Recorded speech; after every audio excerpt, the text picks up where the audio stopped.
Tranche de couple, La vie, le drama et le monde coloré de Guillaume et Max. saison 4. Bonjour, bonsoir, nous sommes Max. et Guillaume et on est ravis de vous retrouver pour ce deuxième épisode de la saison 5 de Tranche de couple. On a choisi d'intituler cet épisode Paillettes et cendres. Prophétique, on vous les juge. Et on en reparle en 30 minutes sur Facebook, Twitter, YouTube, où vous pouvez liker, aimer, retweeter, commenter comme d'habitude. On vous y attend et on se fera une joie de vous y répondre. Merci déjà pour l'aide que vous nous apportez pour être et rester visible. Ah oui, un grand merci. Alors Max, pour commencer ce podcast Paillettes et cendres, on va commencer par les paillettes avec la visite d'État de Charles III en France la semaine dernière. Oui, alors bon, déjà, on va se poser la question, parce que peut-être que vous n'êtes pas vraiment au courant, c'est peut-être un peu logique. Qu'est-ce que c'est qu'une visite d'État ? Et puis, c'est quoi la différence avec d'autres types de visites diplomatiques ? Je suis choqué. Alors, dans le cadre du protocole d'État, c'est comme ça qu'on appelle le protocole qui régit les rencontres diplomatiques, il y a différents types de visites qui existent. Alors, les visites d'État, c'est les plus importantes dans la hiérarchie protocolaire. Elles sont assez exceptionnelles. Elles sont coordonnées entre les deux pays et elles donnent lieu à un dîner d'État. Donc déjà, vous étiez peut-être demandé pourquoi est-ce qu'il y avait un grand dîner dans le cadre de la visite de Charles. Parce que ça fait partie du protocole. Les autres types de visites sont d'une part les visites officielles, les visites de travail et les visites privées. Alors peut-être que ça fait écho à quand vous avez entendu, Merkel est venu pour une visite de travail ou Premier ministre britannique. Je fais des visites privées, des visites de travail, des visites officielles, c'est pareil en fait. Moi je suis tout pareil. Alors le protocole en fait dicte une certaine idée du programme, des modalités d'organisation, et puis en fonction du type de visite, on a des moyens qui sont différents. Et les honneurs ne sont pas les mêmes pour la visite des chefs d'État et de gouvernement étrangers ou une visite de travail. Bon, alors deuxième point, en quoi est-ce que cette visite, elle est marquante ? Alors traditionnellement, il y a beaucoup d'attention qui est portée à ces visites d'État parce qu'elles sont exceptionnelles. Elles témoignent de la volonté de célébrer de manière particulière une relation bilatérale, de mettre en valeur les relations personnelles et une ambition future en général pour cette relation. C'est la raison pour laquelle il y a beaucoup d'apparats et de marques d'attention protocolaires. Alors pourquoi est-ce que c'est assez particulier ? Parce que c'est la première visite d'État du roi Charles III, 5 mois après son accession au trône. Il y a 6 mois, il a fait un premier voyage officiel en Allemagne qui s'est bien passé. Et il faut avoir en tête qu'au départ, Charles III devait venir en France et ça devait être son premier déplacement officiel à l'étranger. C'était prévu en mars, mais du coup, la réforme ou les manifestations contre la réforme des retraites ont convaincu les deux pays de reporter la visite. Alors il faut bien se rappeler que Charles III n'a qu'un rôle protocolaire. Et donc, au-delà de l'objectif pour lui d'affirmer sa propre sensibilité sur la scène internationale au travers de cette visite, notamment sur le sujet du réchauffement climatique, dont on sait que c'est un sujet qui le tient à cœur, il y a une dimension diplomatique extrêmement forte, puisque cette visite d'État a d'abord été organisée par, on l'a dit, les deux États, et donc le gouvernement britannique et le gouvernement français. Et donc Charles, finalement, il subit, entre guillemets, un petit peu la visite d'État, mais même s'il apprécie, mais en fait, elle a été organisée par les gouvernements. Et donc l'objectif, en particulier des autorités britanniques, c'est de renforcer les relations bilatérales avec la France. Et c'est une visite qui, au départ, devait se tenir juste après le sommet qui a été tenu le 10 mars entre le président de la République, le Premier ministre britannique et plusieurs ministres des deux pays. Et donc ça s'est tenu, ce sommet, à Paris. Alors, les Britanniques ont choisi de visiter la France et l'Allemagne pour les deux premiers déplacements du nouveau souverain pour marquer le fait que, même si la Grande-Bretagne a coupé les liens institutionnels avec l'Union européenne, avec le Brexit, en fait, elle ne se détourne pas du continent européen et elle tient à continuer à entretenir de bonnes relations avec ces deux pays qui sont le moteur de l'Europe. On reviendra à la fin de cette rubrique sur justement cette relation bilatérale. Et puis, bien sûr, pour la France, il y avait aussi un aspect symbolique en recevant Charles III, de lui souhaiter le meilleur pour son nouveau règne. Alors les principales étapes finalement de cette visite, alors je ne parlerai pas de Anne Hidalgo qui a fait visiter le marché aux fleurs. Mais c'est d'abord une tradition parce que déjà la reine Elisabeth en son temps, il y a quelques années en arrière, avait visité le marché aux fleurs, ce qui avait d'ailleurs, pour la petite histoire, déclenché un mini scandale puisque la reine Elisabeth tient son parapluie elle-même tandis que notre amie Anne Hidalgo se faisait tenir son parapluie. Ça, c'était pour la petite histoire. Alors, le premier élément, et oui, alors juste pour finir sur la mairie de Paris, en fait, non, pas du tout. C'est tout à fait protocolaire et je reste dans mon rôle. C'est que lorsqu'il y a une visite d'État, mais je crois que c'est aussi le cas pour les visites officielles, il y a toujours un moment à la mairie de Paris, ça fait partie du protocole. Alors, le premier élément, donc bien sûr, il a été accueilli par la première ministre à l'aéroport d'Orly, mais le premier vraiment moment officiel, c'était la cérémonie d'accueil qui a eu lieu le mercredi 20 septembre à l'Arc de Triomphe. Et ensuite, il y a eu une revue des troupes, place de l'Étoile. Donc là, c'est aussi une dimension militaire qui est importante lorsqu'il y a un chef d'État qui est là, et aussi qui a une certaine tonalité dans le contexte de la relation bilatérale franco-britannique, puisqu'il y a une relation de défense qui est assez forte entre les deux pays. Charles III s'est ensuite adressé au Parlement. Alors il faut quand même avoir en tête que on revient à cette idée que les visites d'État sont organisées par les gouvernements des deux pays, et comme le roi Charles III n'a qu'un rôle protocolaire, en fait le discours a été relu par le ministère probablement des Affaires étrangères et peut-être par Downing Street, les services du Premier ministre. Et donc dans ce discours, le roi a notamment proposé que la France et le Royaume-Uni s'engagent autour d'une entente pour la durabilité afin de répondre plus efficacement à l'urgence mondiale en matière de climat et de biodiversité. C'est une proposition qui a été remarquée. Quatrième élément, il y a eu le dîner d'État à Versailles avec plus de 160 convives français et britanniques. Les petits plats dans les grands, avec Anne-Sophie Pic au fourneau, et un discours pour un toast à la fois. En dessert. Oui, exactement. Un discours du président de la République et du roi Charles III. Charles III qui s'est exprimé à la fois en français et en anglais. Dernier élément de cette visite, une visite à Bordeaux. Alors on peut se demander pourquoi Bordeaux. D'abord parce que c'est une ville qu'affectionne particulièrement le roi Charles. Il est déjà allé à Bordeaux quand il était plus jeune, y compris dans des visites officielles. Aussi parce qu'il y a un grand nombre de ressortissants britanniques, à peu près un quart de la population britannique en France, à peu près 39 000, qui habitent à Bordeaux et sa région, et aussi parce qu'il y a une histoire partagée. Il faut savoir qu'une partie de cette région, de l'Aquitaine, était sous la coupe de la couronne britannique entre le XIIe et le XVe siècle, donc il y a une dimension historique. Et enfin, parce qu'il a pu faire des visites en lien avec la lutte contre le changement climatique, qui est un sujet qui l'intéresse beaucoup. Qu'est-ce qu'ils ont tous avec le Bordeaux, ces souverains européens ? Il pourrait venir en Bourgogne, c'est plus sympa la Bourgogne. Oui, mais la Bourgogne, c'était beaucoup plus dans l'intérieur du territoire, donc les Britanniques ne sont jamais allés jusqu'en Bourgogne. C'est pas faux. Bon, alors, pour finir, ça donne quoi pour la relation franco-britannique ? Alors, en fait, depuis le Brexit, il y a 7 ans, en particulier sous l'égide de Boris Johnson et des autres premiers ministres, les relations avec l'Union européenne, de manière générale, ont été exécrables parce que pour le gouvernement britannique, il fallait marquer finalement le succès de son choix de quitter l'Union. Et du coup, ça s'en est ressenti dans les relations bilatérales avec ses voisins, notamment la France, parce que tout était... il y avait beaucoup de choses qui étaient régies par le fait d'avoir un droit commun, le droit communautaire. Et donc, à partir du moment où les Britanniques ne voulaient plus adopter et être régis par le droit communautaire, du coup, il y avait beaucoup de choses qui étaient compliquées. Et puis, ils voulaient prendre leur indépendance sur un certain nombre de choses. Et en fait, quand on est voisins, on est aussi liés. Et d'ailleurs, le gouvernement britannique a quand même toujours quelques problèmes du fait qu'il ne soit plus dans le marché intérieur. Si vous êtes copropriétaire, vous savez ce que c'est. Alors, après avoir tourné la page de Boris Johnson, le Premier ministre qui s'appelle Rishi Sunak, il est en fait dans une phase de retissage progressif de liens avec l'Union européenne et de ses membres.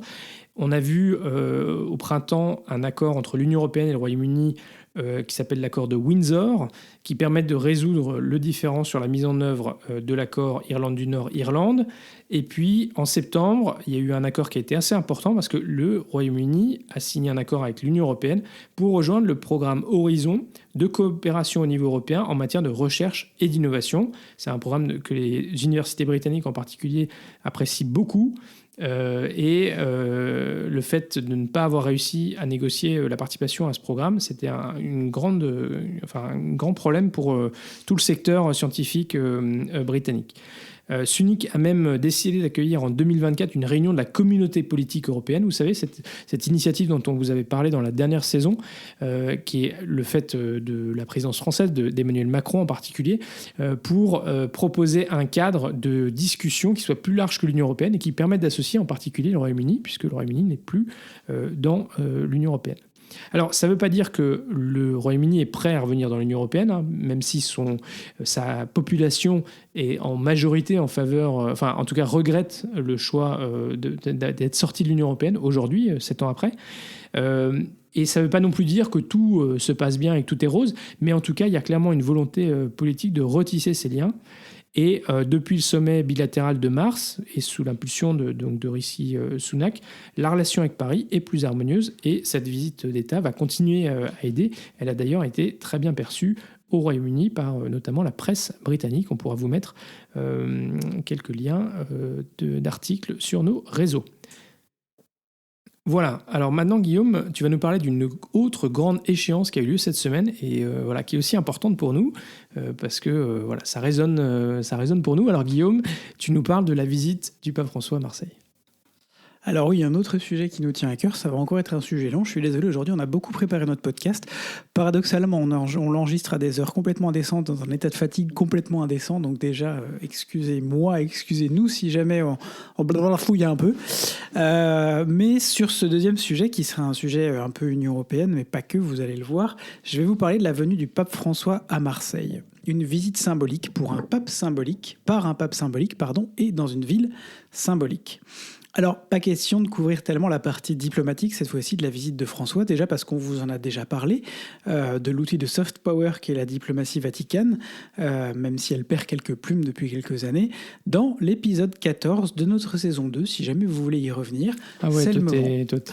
Moi je fais des références maintenant, nous avons un podcast qui se professionnalise, n'est-ce pas? Donc, je suis précis. Mais on va vous en parler surtout parce que le pape l'a répété à maintes reprises, bien qu'il y ait eu un entretien avec Emmanuel Macron et que ce dernier ait assisté à la messe au stade Vélodrome, enfin même 2 entretiens, mais enfin bref, c'est de la technique. Il ne s'agit pas d'une visite officielle en France, mais bien d'une visite pastorale à Marseille, dans le cadre des rencontres méditerranéennes. C'est Marseille qui se situe quand même en France. Si jamais on avait Marseille qui se situe en France, mais de fait, dans la catégorie dont tu parlais juste avant des types de visites, il ne s'agit pas d'une visite officielle. Exactement. C'est cohérent par rapport à la politique d'ailleurs, avec des gros guillemets, de François en matière de visite officielle. Il privilégie les périphéries, les États qui ont été longtemps négligés, avec parfois de toutes petites communautés catholiques. Il était par exemple, il y a à peu près un mois, en Mongolie, où on dénombre autour de 2000 catholiques officiellement. Alors déjà, un peu de contexte, c'est quoi les rencontres méditerranéennes ? C'est à l'initiative de la conférence épiscopale italienne, un processus de communion entre les diocèses riverains de la Méditerranée qui a été engagé à Bari, dans le sud de l'Italie, en 2020. Ce processus s'inscrit dans l'esprit des voyages méditerranéens du pape François, qui est allé à Lampedusa en 2013, à Marseille en 2023, à Tirana, Sarajevo, Lesbos, Le Caire, Jérusalem, Chypre, Rabat, Naples, Malte, etc., etc. Il s'est engagé à faire de cette mer un message d'espérance pour tous. Je cite, « La Méditerranée a une vocation particulière, elle est la mer du métissage, culturellement toujours ouverte à la rencontre, au dialogue et à l'inculturation réciproque. » Comme ces 2 rencontres précédentes, elle réunira environ 70 évêques et des représentants d'autres églises pour échanger sur les défis du pourtour méditerranéen. Elle a réuni du coup. Tu as si bien préparé ton podcast que du coup tu t'es appuyé sur des choses. Elle a... Pardon. T'as raison. La fatigue. Comme les 2 rencontres précédentes, elle a réuni environ 70 évêques catholiques, essentiellement français, mais pas que, des représentants d'autres quatre églises pour échanger sur les défis du pourtour méditerranéen, défis communs à tous les diocèses, mais vécus différemment en raison de contextes locaux très divers. Chaque rencontre a ses hôtes et ses invités, et ses focus et ses invités, pardon. Et à Marseille, ce seront les jeunes de toute religion et de toute confession qui sont conviés pour s'associer au travail des évêques. Alors naturellement, ce qui retient notre attention ici, et ce qui motive probablement en partie l'avenue du pape, c'est la question des migrants et leur prise en charge par les pays européens. Et c'est là que notre rubrique tourne sur l'européenne. Cette question centrale pour le pape n'est pas nouvelle. François s'inscrit dans la continuité de la diplomatie humanitaire du Saint-Siège. Après la Seconde Guerre mondiale, par exemple, le pape Pie XII tenait déjà des discours militants pour que les puissances nationales et internationales en fassent davantage pour les 20 millions de déplacés de l'époque. C'est ce que nous rappelle l'historienne Marie Levent, spécialiste de la diplomatie vaticane à l'Institut français du Proche-Orient, dans un article de France Info. Les papes, de par leur aura et la puissance, encore une fois, du soft power du Vatican, ont toujours essayé d'influencer le cours de l'histoire, particulièrement ou globalement. Et François n'échappe pas à cette règle, lui qui nous vient d'ailleurs d'Amérique du Sud, le premier pape sud-africain, et plus particulièrement d'Argentine, l'Argentine qui comprend une société extrêmement cosmopolite. Que ce soit avec la première ministre italienne d'extrême droite, Giorgia Meloni, dont on dit qu'une partie des projets concernant l'arrêt de l'accueil des migrants qu'elle portait dans son programme ont été arrêtés, notamment sous l'influence du Vatican et de l'Union européenne, ou avec Viktor Orban, best friend from Hongrie, qui a reçu d'ailleurs récemment une visite de François. La question a été posée à de multiples reprises, et François, qui toujours dit, on connaît les interviews du pape dans l'avion qui l'amène ou qui le ramène d'un déplacement officiel, il est toujours beaucoup plus ouvert au micro des journalistes. Et bien là, il l'a dit en arrivant à Marseille qu'il espérait avoir le courage de parler de ce sujet. Et bien il a eu le courage d'en parler avec Mélanie et Orban, donc je ne vois pas pourquoi il n'aurait pas eu le courage d'en parler avec Macron, et il en a parlé avec Emmanuel Macron. Et si l'Union européenne peine à trouver une voie commune, la présidente de la Commission, Ursula von der Leyen, a dévoilé lors d'une visite à Lampedusa la semaine dernière, aux côtés justement de Giorgia Meloni, un plan d'urgence, encore un européen, dont on ne peut qu'espérer qu'il soit enfin efficace. On vous avait parlé en effet dans notre saison 4, à la fin de la saison, des plans précédents qui se sont souvent heurtés aux réticences des pays, notamment de l'Est, Hongrie, Pologne. Un manque de solidarité qui ternit les relations d'ailleurs entre des dirigeants pourtant proches politiquement d'extrême droite. Orban et Meloni, qui pourraient avoir énormément de points communs, se retrouvent là sur une question particulièrement cruciale, extrêmement embêtés puisqu'ils sont tout à fait aux antipodes l'un de l'autre. Sans rentrer dans les détails, ce plan vise notamment à mieux répartir les demandeurs entre les pays européens, on a déjà vu ça quelque part, faciliter les retours et prévenir la répétition d'épisodes d'arrivée massive. C'est ce que nous dit Euractiv. On vous mettra le lien également. Il vise aussi à renforcer la lutte contre le trafic d'êtres humains, à accroître la surveillance aérienne et à envisager une éventuelle nouvelle mission navale européenne en mer Méditerranée. On a déjà entendu pas mal de ces points quelque part, mais on est en droit d'espérer qu'il ne restera pas que des paroles cette fois, à défaut de devenir paroles d'évangile. Comme pour reprendre les mots du pape François, les personnes qui risquent de se noyer doivent être secourues. Merci beaucoup Guillaume. Voilà, quelque chose d'assez fort, une visite très forte, et on vous encourage, si ça vous intéresse, à aller lire son homélie, voilà, les messages qui ont été passés durant cette visite pastorale à Marseille. Et pour la petite anecdote, dans l'église où j'étais ce week-end, il y avait un prêtre qui visiblement venait de Marseille et qui a dit: tout ceci a conforté le fait que Marseille est numéro 1. Voilà. Il faut dire que Monseigneur Aveline, le cardinal de Marseille, pendant son remerciement au pape François pendant la messe hier, on a fait des caisses sur Marseille. Mais c'était très bien tourné, c'était très bien amené. C'était une très belle messe d'ailleurs. Ben oui, je l'ai regardé en faisant 3-4 trucs pour la maison. J'ai regardé cette messe et j'ai beaucoup apprécié. C'était le côté cendre et humilité du pape. On va passer à un autre côté cendre, puisque, bah oui, je suis désolé, d'une cendre à l'autre. On parle ici d'un avion qui s'est crashé, tout simplement. Bah oui, alors en fait, d'habitude, vous savez qu'on a toujours un petit point belgitude où on essaie de vous faire sourire en vous parlant de la Belgique. Je précise, pardon, qu'il n'y a pas eu de victime, quand même, pour dire qu'on n'est quand même pas dans le mauvais goût total, il n'y a pas eu de victime. Mais tu disais... Donc, je disais que d'habitude, on vous fait toujours une petite rubrique belgitude où on vous parle du côté un petit peu, comment on dit, rocambolesque parfois de la vie en Belgique. Et aujourd'hui, on n'a pas résisté à l'idée de vous faire une rubrique américanitude qui s'appelle vous avez pas vu mon F-35 ? Rappelle-moi combien ça coûte un F-35 ? Oh, plusieurs millions. Plusieurs centaines de millions, non ? Ouais, tu vas chercher ça et puis tu me diras. Alors, c'est les États-Unis que nous voulions cette semaine vous faire sourire. La semaine dernière, l'armée de l'air américaine a émis un avis de recherche à la population pour retrouver un F-35 dont le pilote avait perdu le contrôle et s'était éjecté en Caroline du Sud. En moyenne, 160 millions d'euros quand même. Ouais, ça coûte cher. C'est un peu plus que la baguette. C'est con quand même. Alors, ça peut paraître tout à fait dingue. Oui, parce que du coup, je connais pas le prix d'une F-35, mais je connais le prix d'une baguette. Chacun ses problèmes, j'ai envie de dire. Donc, ça peut paraître tout à fait dingue, mais c'est donc une situation bien réelle. Et l'affaire a été révélée pour la première fois en public lorsqu'un opérateur des services de secours en Caroline du Sud a reçu un appel du pilote qui venait de s'éjecter pour les prévenir que son avion s'était écrasé et qu'il pouvait y avoir des blessés. On vous confirme que la personne qui a pris l'appel a d'abord cru à une mauvaise blague. Alors, en fait, l'avion a continué à voler à un moment à basse altitude, et comme il est furtif, c'est sa grande caractéristique, et qu'il volait à basse altitude, l'armée américaine n'a pas pu le suivre, et donc n'a pas su en définitive où il s'était crashé. Ce qui paraît quand même assez fou pour un truc qui coûte combien ? 160 millions. 160 millions de dollars. Alors après une vaste opération de recherche dans les airs et au sol, et leur campagne bien sûr de demande d'informations auprès de je sais pas, des touristes qui passaient là ou des habitants, la base de Charleston et les autorités locales ont localisé les débris dans un champ situé à environ 150 km de la base. Distance qu'il parcourt en 5 minutes environ, ça fait rêver pour les week-ends. Et voilà, donc si c'est un avion qui est extrêmement cher, il faut savoir qu'il connaît aussi beaucoup de problèmes techniques et il y a un coût de maintenance qui est extrêmement élevé, ce qui fait qu'on a aussi une disponibilité de l'appareil qui est très faible, enfin 50%.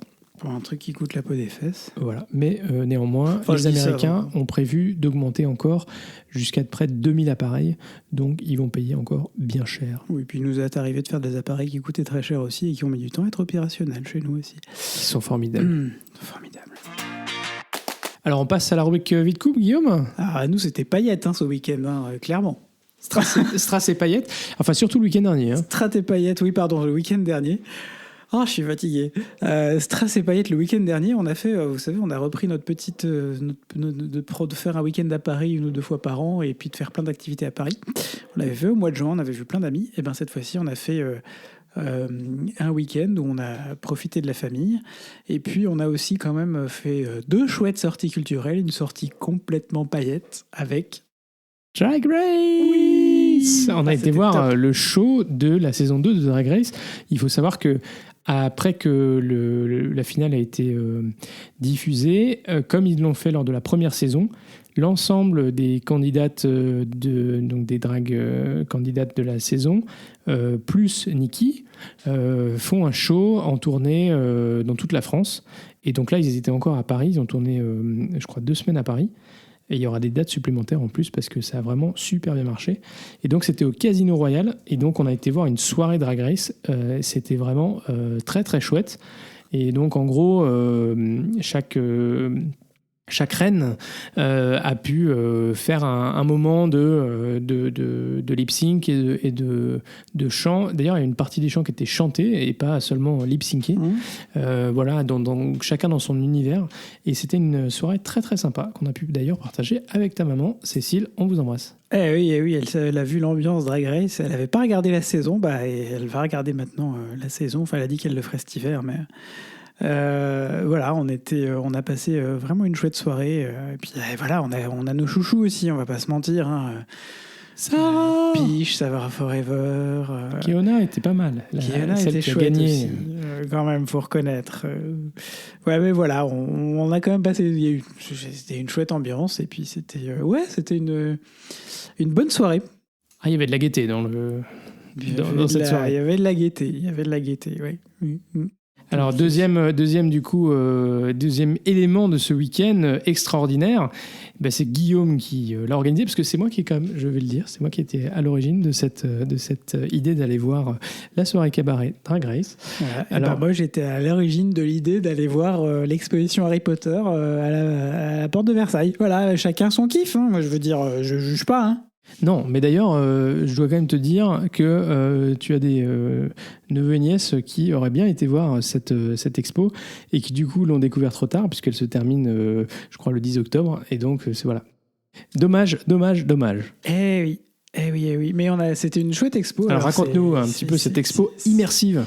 C'est une expo immersive. Donc, ils ont reproduit certaines pièces de Poudlard et puis ils expliquent petit à petit au fur et à mesure de l'expo les personnages, et puis ils mettent des liens avec les costumes, comme les costumes ont évolué du début à la fin de la saga. Ils parlent aussi des animaux fantastiques en partie. Ça permet en fait de se rapprocher, de s'immerger dans l'univers de cette saga, avec des éléments de costumes, de décors, des petits tests à faire pour faire gagner des points à Gryffondor ou à Serpentard ou à Poufsouffle ou à Serre d'Aigle. Mais non, voilà, c'est une chouette exposition. C'est une exposition qui est très photogénique. Ça fait partie de ces grosses expositions qui se font aujourd'hui. Nous, on était allé voir l'exposition de James Bond à Bruxelles il y a quelques mois en arrière. On avait aussi, je crois, beaucoup aimé. Et ben voilà, ça fait partie de ces expos qui sont aussi des machines à cash, mais qui font quand même un peu rêver dans des univers qui m'ont bercé mon enfance et qui continuent à me bercer aujourd'hui. Et ben voilà, si jamais vous avez l'occasion de la voir, elle va continuer à tourner. Je vous encourage à aller la voir, et je pense que la prochaine étape, ce sera, d'ailleurs, je crois qu'on a un week-end à Lyon prévu, un de ces jours max, ce sera d'aller voir les studios de tournage Harry Potter Warner Bros à Londres. Ah oui, ce que tu disais à Lyon, alors je comprenais pas, mais voilà. Donc je me fais déjà l'idée sur le programme. Mais c'est pour ça qu'il faut qu'on y aille au moins 3 jours. Magnifique. Très bien. Et sinon, voilà, on a déjà pas mal. Le podcast est déjà bien avancé, donc on va pas vous raconter le reste de notre vie, mais qui quand même continue d'être plutôt bien chargé. Alors si on peut vous raconter le reste de notre vie, hein, parce que finalement c'est quoi le reste de notre vie ? On est coloc encore pendant 3 semaines, je crois, un truc comme ça, c'est ça ? On se croise une fois de temps en temps. Vous savez, le rythme qu'on avait dit avant le Covid, on n'en peut plus, on reprendra plus jamais ça. Et ben voilà, ça y est, c'est reparti, comme en 40. Terrible. Donc là, il est 22h30, on est dimanche soir. Max est revenu de son train à 21h30. Et on enregistre notre podcast. C'est formidable. Et moi, j'ai fait du rangement à la maison ce week-end. C'est tout nickel, tout propre. Oui, je suis très content. Non, mais ça fait du bien. Il faut faire un peu d'auto-congratulation de temps en temps. Merci Guillaume. Merci, moi, personnellement, à titre personnel, ça me soulage que certaines choses soient faites. Bon, je suis désolé, du coup, ça aurait été un peu cendre la fin de cette rubrique tranche de couple cette fois-ci, mais promis, on fera mieux dans la prochaine. Un peu cendre ? Bah oui, c'est un peu portion congrue, quoi. On a fait une courte rubrique tranche de couple. Ah, oui. Oui, mais en même temps, Harry Potter, il y a quand même beaucoup de cendre. Hein. Ça va, oui. Je ne permets pas. Ah bah, quand même. Je veux dire que quand même... bon. Non, mais tranche de couple. Oui, c'est chouette, la vie de couple. Voilà. Bisous, bonne soirée, au revoir. Bisous. Allez, on finit par une petite rubrique coup de gueule, une fois n'est pas coutume, Guillaume. Eh bien oui, rubrique coup de gueule, une fois n'est pas coutume, pas d'homo au ciné. C'est un peu comme ça qu'on va faire notre rubrique. Je ne sais pas si vous avez entendu parler de Muriel Robin et la tirade qu'elle a sortie dans une émission de Léa Salamé. Quand la culture n'est pas aussi inclusive qu'elle en a l'air, la cendre cachée sous les paillettes. Donc c'est Muriel Robin, actrice, humoriste et surtout, en tout cas c'est ce qui nous intéresse ici, homosexuel qui a mis le feu aux poudres du PAF français, paysage audiovisuel. J'ose espérer que la mise au point... PAF français, en fait, paysage français, c'est un peu répétitif. Ouais, pardon, du PAF. J'ose espérer que la mise au point donc n'est pas nécessaire, mais on ne va pas ici revenir sur ses talents d'actrice ou d'humoriste. L'art comme l'humour sont à l'appréciation de chacun, mais le respect doit être pour tous, surtout vis-à-vis d'une personne qui, entre nous, a reçu un Grammy Award pour une prestation cinématographique. Je suis pratiquement sûre, dit-elle, je suis la seule actrice au monde à dire son homosexualité. Au monde. Jodie Foster, elle, s'est tue pendant 30 ans, elle s'est cachée et d'ailleurs, le jour où elle a fait son coming out, elle a dit « Et tant pis maintenant si les films ne sortent plus dans 3000 salles, je vais pouvoir vivre mon amour au grand jour. » Pour en revenir donc à Muriel Robin qui a dit ça, elle a affirmé cela et ça a été confirmé ensuite qu'à sa connaissance, elle est donc la seule actrice au monde, et oui, ouvertement lesbienne. Elle l'a été pendant très longtemps. Certaines actrices en ont parlé tardivement, plutôt en fin de carrière, mais elle l'a fait bien avant tout le monde et considère que cela a probablement eu un impact négatif sur sa carrière. Rappelons en effet que dans un monde pourtant réputé pour sa prétendue ouverture, le monde de la culture, du cinéma, la plupart de celles et surtout de ceux qui prennent des décisions sont ce qu'on appellerait des boomers, des mâles blancs, avec une ouverture et une tolérance assez limitée. Voilà. Elle a estimé qu'elle ne tournait presque plus ou plus au cinéma en raison de son homosexualité, parce qu'elle n'était pas désirable, parce que les gens n'arrivaient pas à s'imaginer qu'une lesbienne puisse tourner dans la place d'une hétéro, alors que pendant des années et des années, on a fait tourner des hétéros pour des rôles d'homo. Je veux dire, ça n'a posé de problème à personne. Bon, faut dire que les homos qui tournaient étaient en plus bien tournés, genre un peu caricaturaux. Hein, non, même. Pas du tout, c'est pas le genre. C'était pas le genre. Je crois même qu'elle a utilisé un autre mot que le mot désirable même. Oui, mais je ne l'utiliserai pas ici. D'accord. Elle a dit pénétrable. Elle a dit pénétrable. Voilà, c'est ça. Chacun l'interprétera comme il veut. Et donc, elle affirme aussi que les acteurs, en général, préfèrent cacher leur orientation sexuelle pour pouvoir continuer à travailler. Le réalisateur Pierre Salvadori, dans un article du Huffington Post, pointe le problème et d'autres voix se sont par ailleurs élevées suite à cette prise de parole. Certains acteurs et actrices préfèrent cacher leur orientation sexuelle plutôt que de se voir privés de la possibilité d'accéder à ces rôles, sachant que les 3/4 des récits ont des protagonistes hétéros, dont les miens d'ailleurs. En gros, si vous êtes homo, vous ne pouvez pas jouer dans des rôles, vous ne pouvez jouer que des rôles d'homo, ce qui par ailleurs pointe un autre problème qui est celui de la représentativité des personnes LGBTQIA+, dans le PAF et le cinéma français. On ne parlera ici même pas de l'opéra, mort de rire parce que ce serait une longue histoire. Peut-être qu'un jour on y reviendra, mais c'est pas forcément mieux au niveau de ce qu'on voit en termes de diversité. En bref, si certaines voix un peu débiles sur les réseaux sociaux ont préféré attaquer Muriel Robin sur ses talents d'actrice, pas mal d'autres se sont donc élevés pour dénoncer l'omerta qui existe dans le domaine du cinéma. Et l'humoriste Tanae, elle-même lesbienne, a partagé sur le Huffington Post un témoignage pour dire que cette prise de parole de Muriel Robin lui avait fait beaucoup de bien et que même dans le stand-up, être lesbienne ou gay n'est pas encore complètement accepté, que ça conduit notamment à des questions sur « mais vous allez parler de ça pendant vos spectacles, mais c'est pas du tout ce que les gens veulent entendre ». Et que c'est un peu fatigant parce que finalement, ce que les gens veulent entendre dans un stand-up, c'est la vie aussi des humoristes, ce qui permet aux humoristes, je pense à Muriel Robin et à Tanae de trouver d'être authentique et de parler de choses qui touchent aussi le public, même si c'est leur sexualité. Les gars, mesdames, messieurs, il faut sortir un peu de vos stéréotypes. Beaucoup de travail donc encore à faire, on espère que cela va avancer, mais on dira surtout merci à Muriel Robin d'avoir mis ce sujet sur la table et on espère pouvoir vous en parler dans quelques temps positivement avec des améliorations. Oui, exactement. Et puis, moi, je rétorquerai à ceux qui disent que c'est pas des sujets qui font vendre de parler de son homosexualité.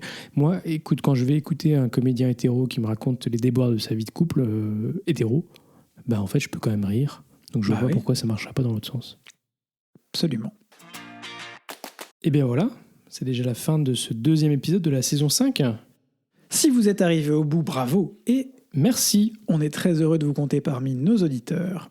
Si ce podcast vous plaît, faites-le découvrir autour de vous et n'hésitez pas à mettre une note ou un commentaire sur Apple Podcasts, Spotify, YouTube, Facebook, Twitter, blablabla. Et surtout, partagez. Partagez. Alors ce podcast reste diffusé le lundi tous les 15 jours. Le dimanche soir, pas depuis le début de la saison. Et alors d'ici au prochain épisode, portez-vous bien, gros bisous et à très vite pour de nouvelles tranches pleines de vie.